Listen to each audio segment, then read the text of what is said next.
Web of Shadows is a nifty idea on paper.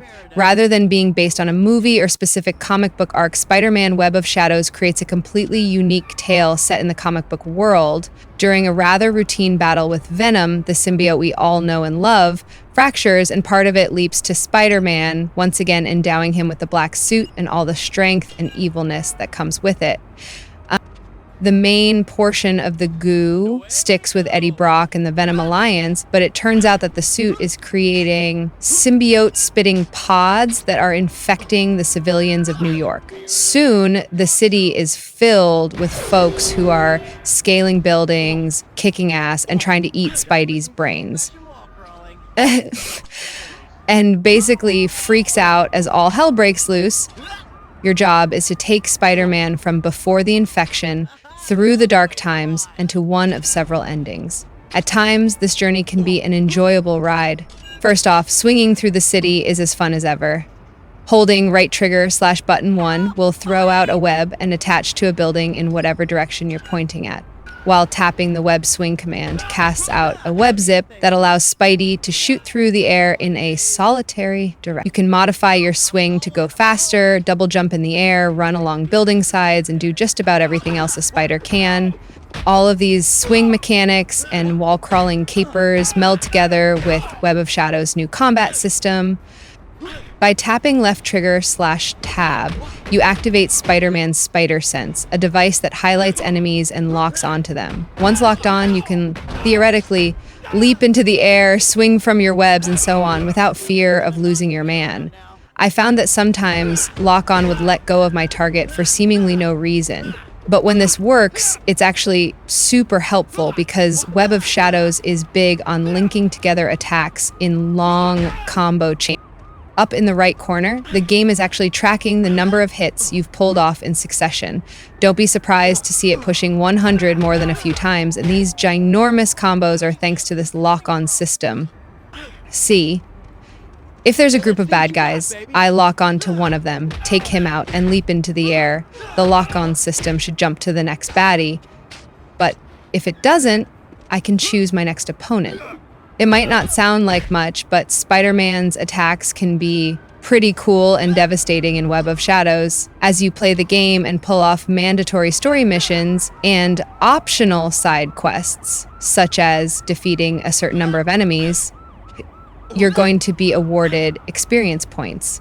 These points can then be exchanged for a number of special moves for each spider suit, 65 for the red and blues and 56 for the black duds, that are spread out among ground, air, wall web, and other various attacks. And you can collect spider tokens throughout the game to upgrade your health bar and swing speed.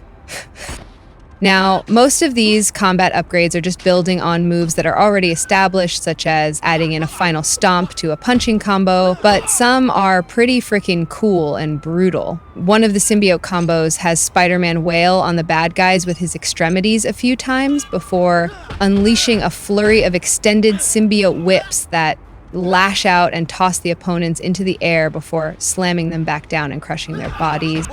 Knowing when to quit is something Spider-Man Web of Shadows struggles with from beginning to end. Every boss battle goes on for too long. Every eliminate X number of things goes on just long enough to make you bored with scanning the streets for whatever you're after. When you leap on Rhino's back, he's not easy or fun to control, but you still need to ride him through a ton of doors. In your final fight with Venom, you have to attack his extremities over and over again in a way that not only doesn't make sense, but doesn't look good. All of these issues could be easily forgiven if the story in Web of Shadows was compelling and made sense. But even that doesn't happen. Personally, I read comics for characterization and interesting tales. Spider-Man doesn't really have either, although it does deploy an interesting path-choosing option. See, in this tale, the symbiotes are invading New York. Why this is happening is never explained. Mary Jane is here, but it's never explained during the game if she and Peter are dating, married, or whatever. In fact, me calling him Peter a second ago was probably a slip-up. Peter Parker never really makes an appearance in this game. Black Cat doesn't even lift Spidey's mask when she kisses him. Web of Shadows is a cobbled together story that never really tries to feel cohesive. We get a bunch of B to C listers from Spidey's Rogues Gallery. Electro looks goofier than ever. The Vulture has never been interesting.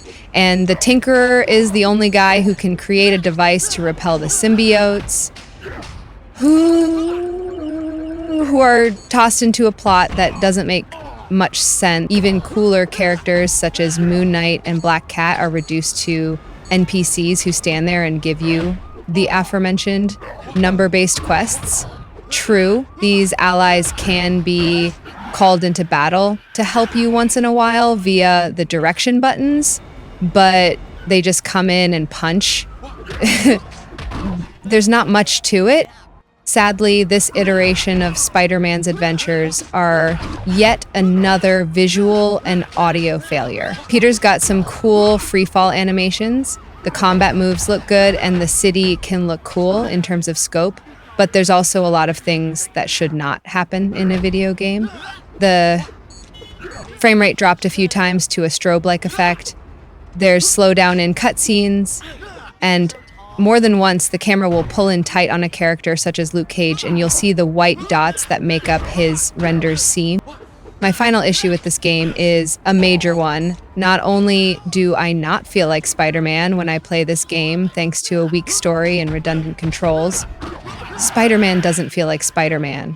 In the beginning, MJ is calling out to Spider-Man, but saying Peter, even though she's in broad daylight with people around, and then gives Spider-Man a birthday present in front of two paramedics. When Spidey's looking for MJ later on, he's screaming her name to people. When Spider-Man first encounters humans who are acting funky thanks to the symbiote, he throws them off the roof of a skyscraper and makes no attempt to save them, even though it's revealed later that Tinkerer's sonic device will destroy the symbiotes and leave the hosts alive.